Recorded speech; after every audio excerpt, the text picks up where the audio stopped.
ce sont les Guadeloupéens qui doivent faire ce choix vers l'autonomie. Aujourd'hui, nous sommes à la librairie Point Lire à Damancourt, au Moule. Nous sommes venus à la rencontre du public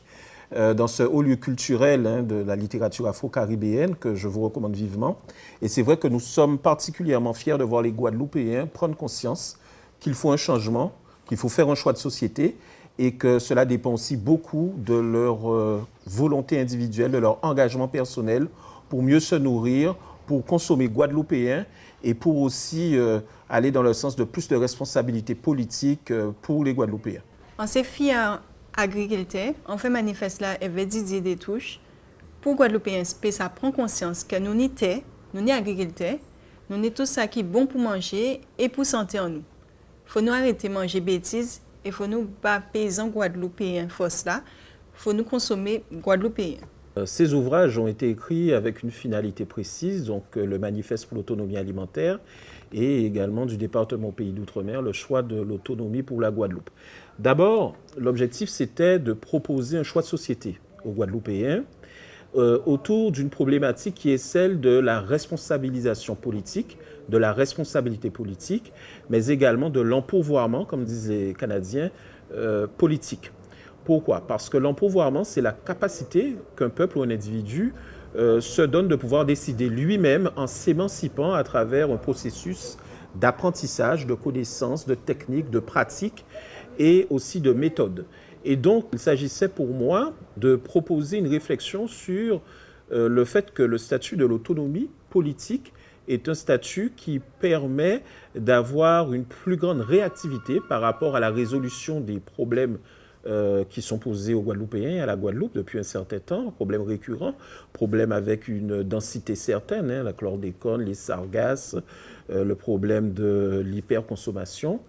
Et à travers la question statutaire et son aspect éminemment politique, c'est-à-dire quelle responsabilité donner aux élus guadeloupéens, il s'agissait pour moi également de montrer que ce sont les Guadeloupéens qui doivent faire ce choix vers l'autonomie parce qu'au-delà d'une question juridique simple, quel statut pouvons-nous avoir? Il y a une question politique de quelles décisions nous pouvons vraiment prendre pour faire avancer le pays, pour le développer et pour favoriser l'émancipation culturelle, mais aussi l'émancipation économique des Guadeloupéens. Et il me paraît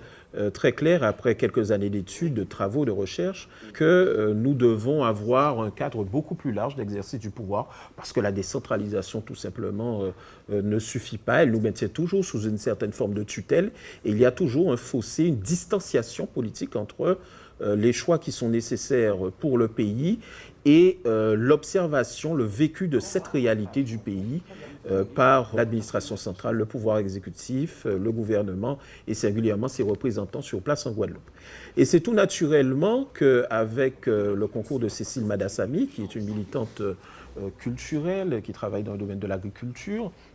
notamment, eh bien que nous avons travaillé sur la question de l'autonomie alimentaire également parce que c'était en fait une manifestation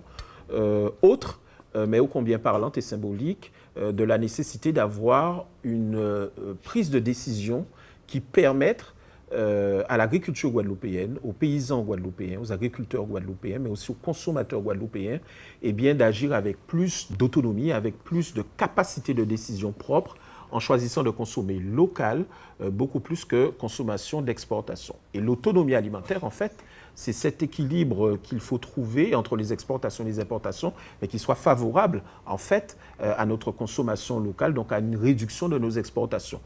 Réduction nécessaire parce que les produits que nous consommons qui viennent de l'extérieur sont le plus souvent raffinés, sont d'origine industrielle et ne sont pas bons pour la santé, mais également aussi pour le développement physique de nos enfants. Nous avons également une tendance à préférer, ou en tout cas introduire dans notre alimentation quotidienne un peu trop de malbouffe, comme on dit, c'est-à-dire des produits de fast-food notamment, des produits hyper transformés, et ça génère un problème pour notre santé, toute une déferlante de comorbidités, on le voit notamment avec cette crise sanitaire, et ça introduit surtout et sûrement une forme de rejet, de déni de notre propre production de produits qui sont en adéquation avec notre santé, avec notre génétique, avec notre façon de vivre, avec notre culture, et qui sont donc les légumes pays, les poissons, les fruits que nous pouvons cultiver, les fruits de saison. Et il nous apparaissait vraiment nécessaire, voire même urgent, d'accompagner ce mouvement qui a déjà commencé, mais de réappropriation de la sécurité alimentaire, de la résilience alimentaire et de la culture alimentaire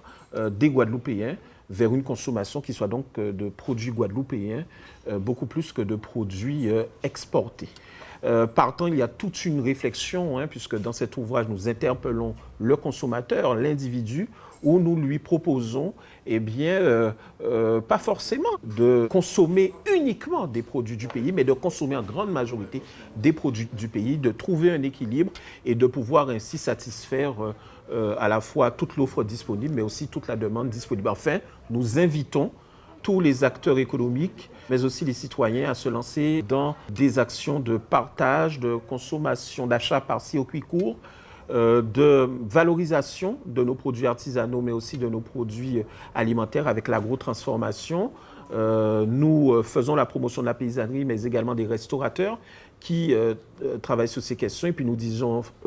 au final qu'on peut planter aussi dans des pots. On peut planter des fruits, on peut planter des légumes et on peut partager avec le voisinage. Donc c'est toute une dynamique vraiment que nous voulons mettre en lumière, qui a commencé, encore une fois, mais qui nécessite un manifeste pour que chaque individu puisse se l'approprier et voit surtout l'intérêt de cette question alimentaire en Guadeloupe. Une fois qu'on a compris quelle est la bonne direction à prendre, qui est bonne pour l'économie, qui est bonne pour l'environnement, qui est bonne pour la santé et qui en définitive est bonne pour nous-mêmes les Guadeloupéens.